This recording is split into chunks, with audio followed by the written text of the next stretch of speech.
नमस्कार, live series के night bulletin दिन भर बिहार में आपका स्वागत है। खबरों की शुरुआत करेंगे, लेकिन उससे पहले एक नजर डालते हैं आज की सुर्खियों पर। गंगा जल योजना को रफ्तार देने नवादा पहुंचे सीएम। निशांत कुमार ने मांझी मेमोरियल पहुंचकर दी श्रद्धांजलि। जेल से बाहर आते ही पप्पू यादव का खुलासा, बोले सच बोलने की मिली सजा, साजिशकर्ताओं का करेंगे पर्दाफाश। पप्पू यादव के बयान पर डिप्टी सीएम का जवाब, बोले सरकार का लक्ष्य बिहार में कानून का राज।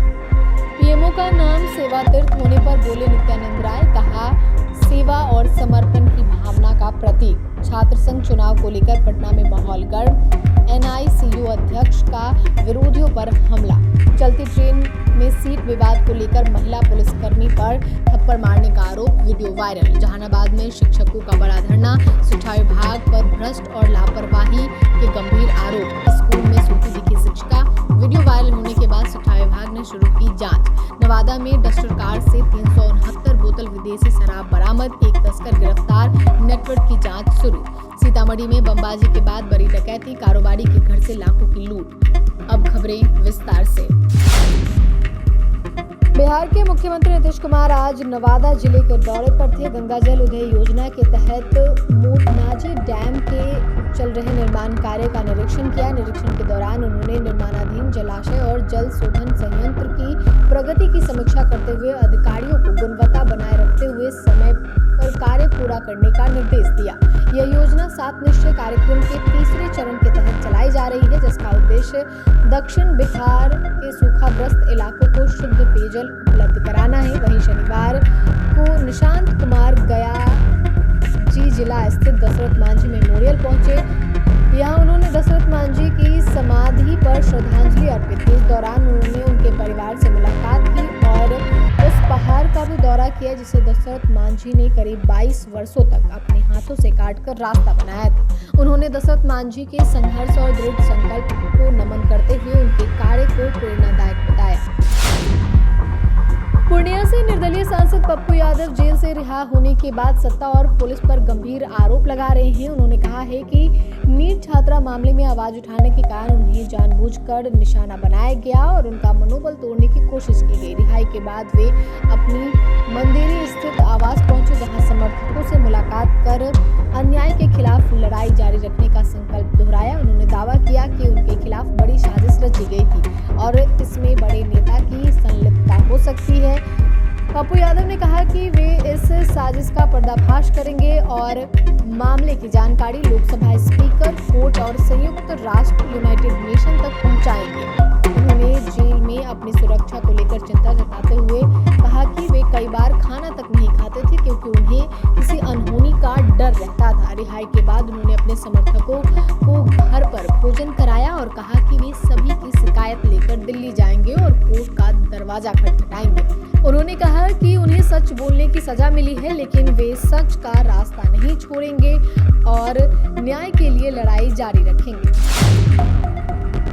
पूर्णिया से निर्दलीय सांसद पप्पू यादव की रिहाई के बाद दिए गए बयान, जिसमें उन्होंने आपराधिक घटनाओं को लेकर एक-एक कर सभी की पोल खोलने की बात कही थी, उस पर बिहार के डिप्टी सीएम सह राजस्व एवं भूमि सुधार मंत्री विजय कुमार सिन्हा की प्रतिक्रिया सामने आई है। उन्होंने कहा है कि विपक्ष का काम सवाल उठाना होता है और वे अपनी राजनीतिक भूमिका निभा रहे हैं। उन्होंने आगे कहा कि सरकार का मुख्य उद्देश्य बिहार में कानून का राज स्थापित करना है और सरकार इस दिशा में लगातार काम कर रही है। साथ ही वंदे मातरम पर आपत्ति जताने के मुद्दे पर उन्होंने कहा कि जिन्हें देश से प्रेम है उन्हें वंदे मातरम से आपत्ति नहीं होनी चाहिए और इसे स्वीकार करना चाहिए।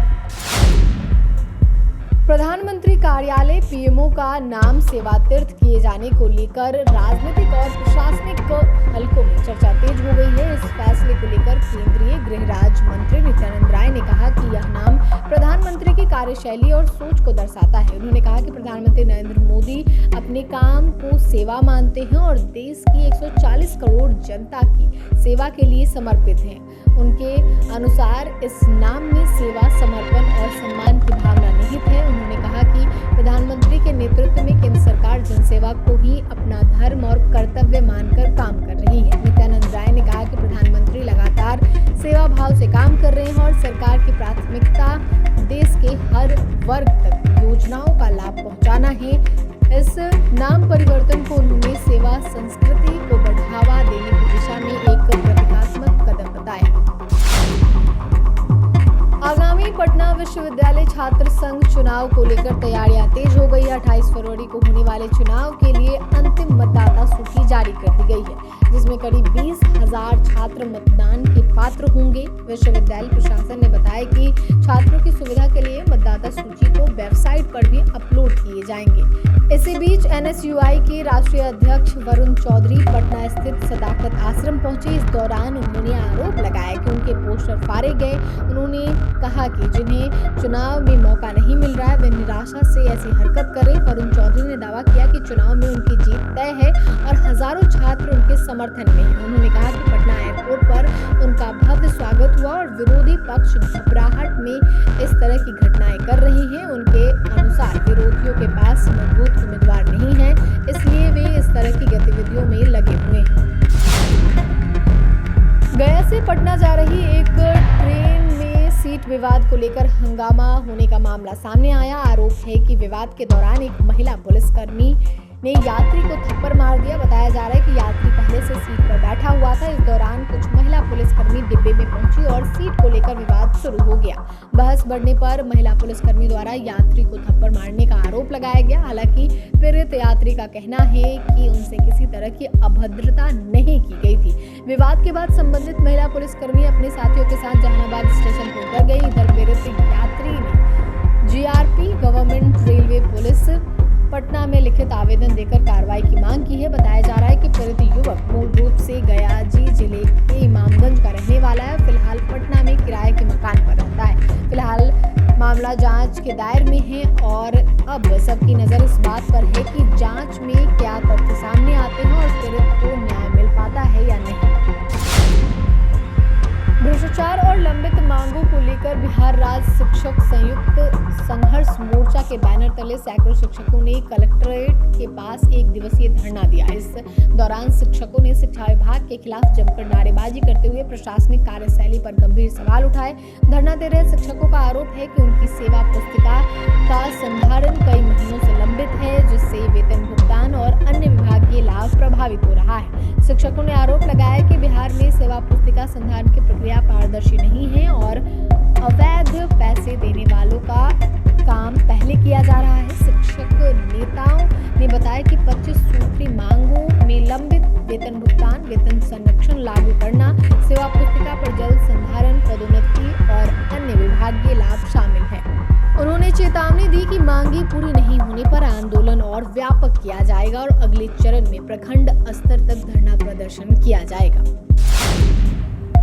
बेतिया जिले के नरकटियागंज प्रखंड स्थित +2 उच्च माध्यमिक विद्यालय केसरिया में शिक्षा व्यवस्था पर सवाल खड़े हो गए हैं। सोशल मीडिया पर एक वीडियो तेजी से वायरल हो रहा है, जिसमें एक शिक्षिका स्कूल समय के दौरान कुर्सी पर सोती नजर आ रही हैं, जबकि कक्षा में बच्चे शोर मचाते दिख रहे हैं। हालांकि वायरल वीडियो की आधिकारिक पुष्टि नहीं की गई है। वायरल वीडियो में दिख रही शिक्षिका की पहचान किरण भारती के रूप में बताई जा रही है। आरोप है कि शिक्षण कार्य के दौरान लापरवाही बरती जा रही थी और बच्चों की पढ़ाई प्रभावित हो रही थी।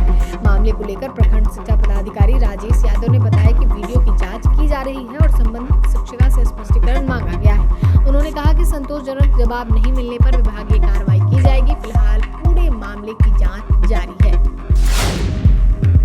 होली से पहले शराब तस्करों के खिलाफ अभियान तेज करते हुए नवादा जिले के रजौली संकेतित जांच चौकी पर उत्पाद विभाग ने बड़ी कार्रवाई की है। जांच के दौरान एक डस्टर लग्जरी कार से 369 बोतल विभिन्न ब्रांड की विदेशी शराब जब्त की गई है और एक तस्कर को गिरफ्तार किया गया है। यह कार्रवाई मद्यसेव कानून को सख्ती से लागू करने के लिए चलाया जा रहा है। सघन जांच अभियान के तहत की गई यह कार्रवाई उत्पाद विभाग द्वारा उत्पाद अधीक्षक अरुण कुमार मिश्रा के निर्देश और जांच चौकी प्रभारी सह उत्पाद निरीक्षक अमृत कुमार गुप्ता के नेतृत्व में की गई। तलाशी के दौरान वाहन से कुल 167.25 लीटर विदेशी शराब जब्त की गई। विभाग ने शराब की खेप और तस्करी में इस्तेमाल कार को जब्त कर लिया है। विभाग ने संबंधित धाराओं में मामला दर्ज कर गिरफ्तार आरोपी को न्यायिक हिरासत में भेजने की प्रक्रिया शुरू कर दी है। सीतामढ़ी जिले में डकैतों ने पुलिस को खुली चुनौती देते हुए बड़ी डकैती की वारदात को अंजाम दिया है। कन्हौली थाना से कुछ ही दूर पर स्थित भासर गांव में बीती रात हथियारबंद डकैतों ने बड़े किराना कारोबारी के घर पर धावा बोल दिया। जानकारी के मुताबिक आधा दर्जन से अधिक डकैत इलाके में घुसे और बमबाजी कर दहशत फैलाने के बाद कारोबारी के घर में घुस गए। डकैतों ने परिवार के सदस्यों को हथियार के बल पर बंधक बना लिया और घर में जमकर उत्पात मचाया। अपराधियों ने लाखों रुपए, नगद, सोना, चांदी और जेवरात जैसे अन्य कीमती सामान लूट लिए। घटना के दौरान इलाके में दहशत फैलाने के लिए कई बम विस्फोट किए गए, जिससे आसपास के लोग सहम गए और घरों में छिपने को मजबूर हो गए। घटना की सूचना मिलते ही बिहार पुलिस हरकत में आई। जिले के एसपी अमित रंजन मौके पर पहुंचे और घटनास्थल का जायजा लिया। पुलिस ने आसपास के इलाकों की घेराबंदी कर छापेमारी शुरू कर दी है। एफएसएल की टीम को बुलाया गया है और पुलिस सीसीटीवी फुटेज खंगालने के साथ स्थानीय लोगों से पूछताछ कर रही है। फिलहाल इलाके में दहशत का माहौल बना हुआ है।